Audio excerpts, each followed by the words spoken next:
Hello everyone, so I guess I'm probably going to post this on my YouTube channel, maybe something else, or a few other channels, we'll see. If you're watching this on my YouTube channel, you might have noticed that, I deleted all my former videos, that's because I hate them all, they were kind of ignorant, and I kind of feel bad for some of the stuff I said in them, not gonna lie to you, but I'm a different person now, I guess. I mean, I'm the same person, but I've gone through growth, so, yeah, just an FYI, if anybody's wondering, I'm definitely feeling a buzz right now, so let's start the video.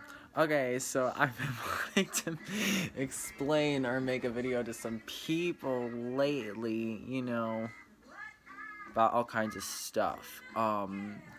So let me just preface this with this. I'm 20 years old. I know I shouldn't be having a buzz. Okay, I'm 20 years old. I own a house in like a semi-suburban village, small town mixture area with no cosigner, no nothing. Let's just make that the preface. So I kind of do know what I'm talking about when it comes to this stuff. And by the way, I did all of that on New York State's fast food minimum wage. So, and I do have roommates in my house, but I'm the owner, the only owner. And realistically, I pay less as a mortgage than most people do for rent. You just have to make a down payment. But, and that's, by the way, that's before I have the roommates. I own a 3-bedroom house. I mean, I'm not talking about a little cottage or something. So, let's talk about something, because a lot of people in my age group and people like my generation, which most of my generation is actually not old enough to like do anything really, like not old enough to vote, not old enough to like, I don't know, like walk down the street without someone's permission, like,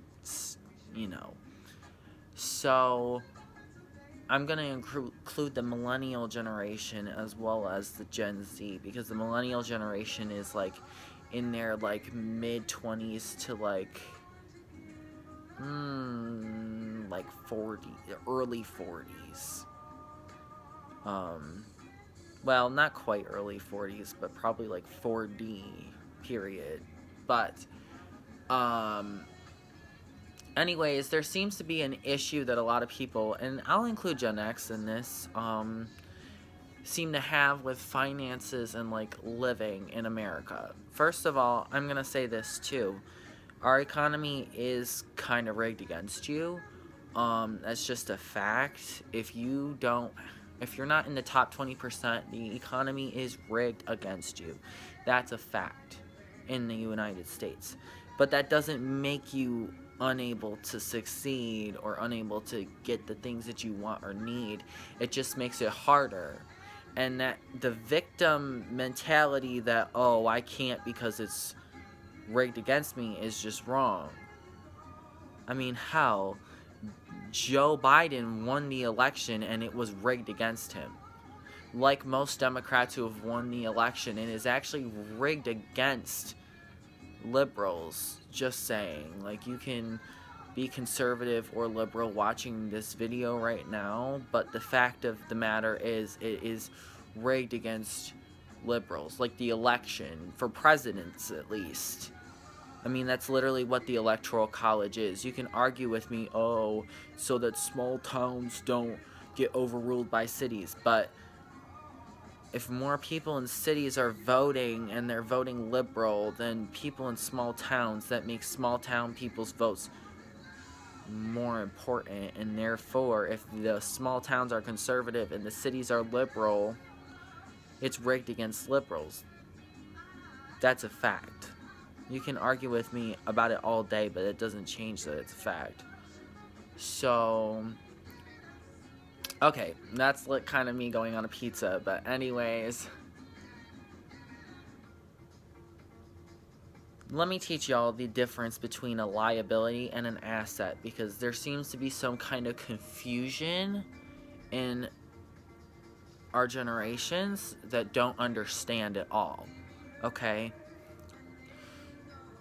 Yeah, I'm listening to a record. Okay, an asset is something that, like, its value grows.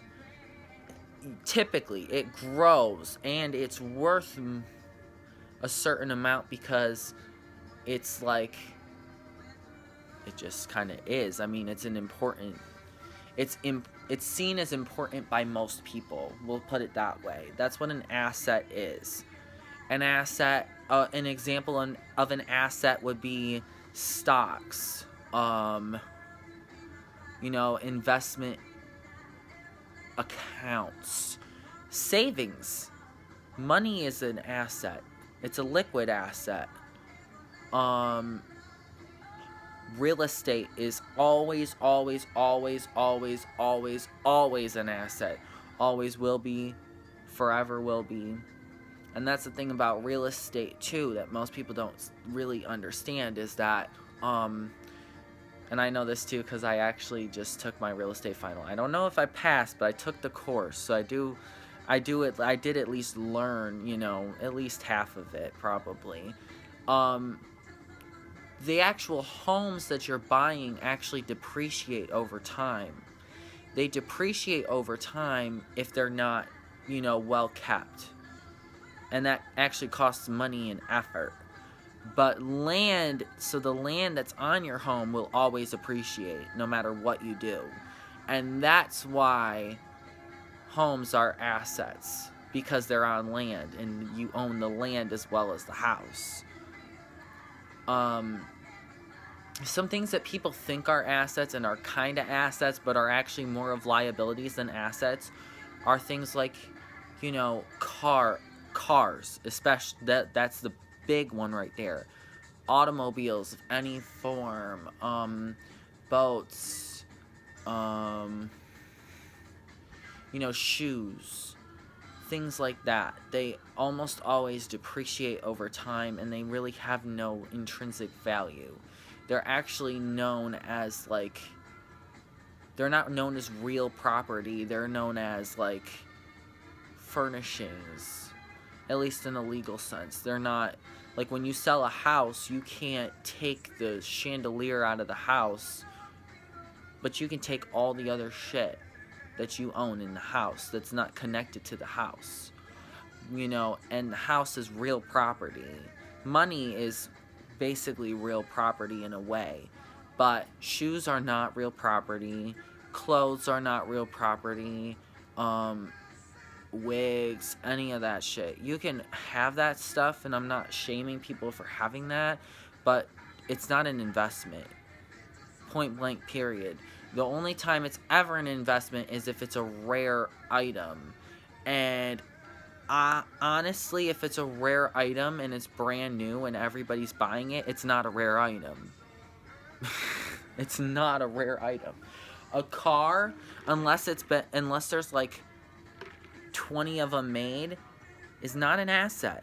It's really more of a liability than an asset. And when you buy it, it's going to depreciate, and it's not going to depreciate a little bit. Like houses and real estate depreciate like a 1 or 2% every year. Not like land, but you get what I'm saying. Homes, they depreciate like 1 to 2% every year realistically, like in a normal market with no upkeep. And that's why if you invest time and money into it, you can actually make your home appreciate.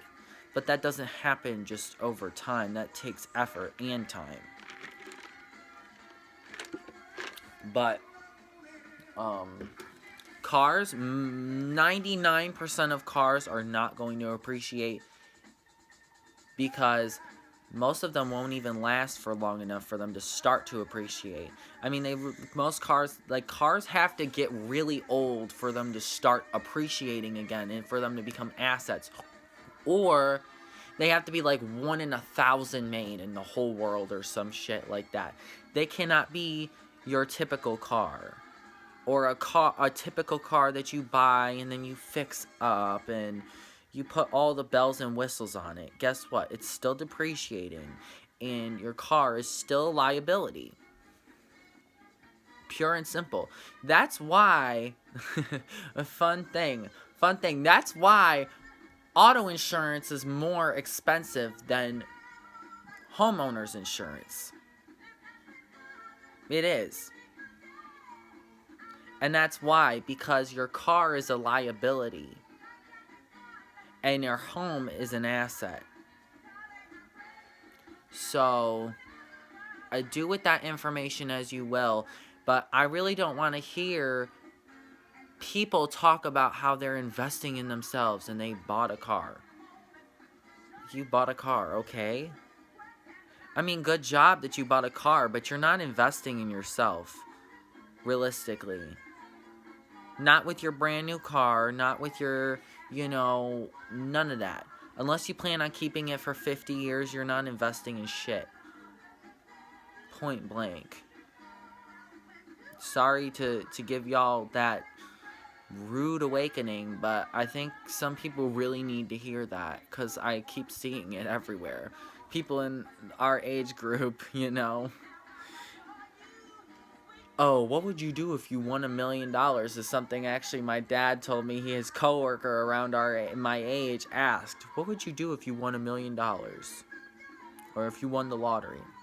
Well, my dad, like, most people who understand, the economy, finances, and, like, life in general, would say, he said I'd pay off my house, or maybe I'd buy a house, or whatever.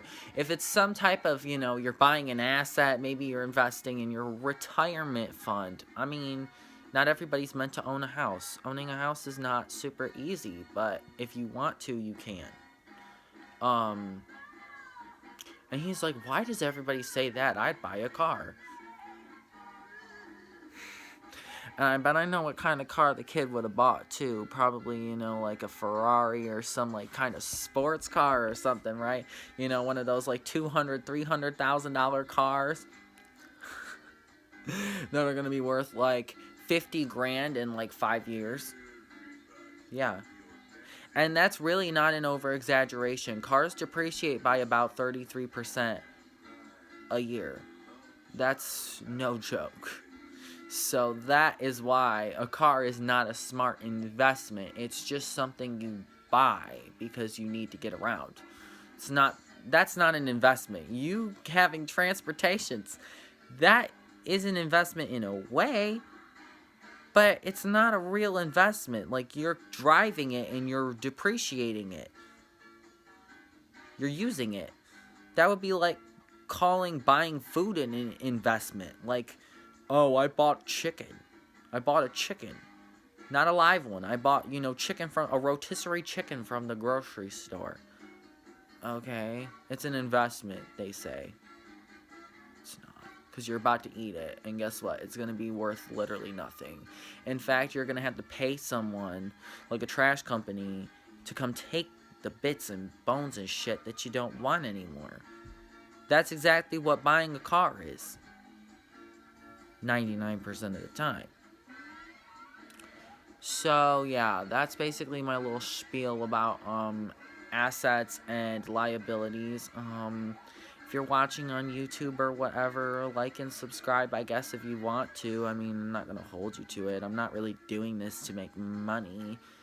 Although making money is always kind of nice. I mean, that's why my name's Team Money on there. Okay, bye.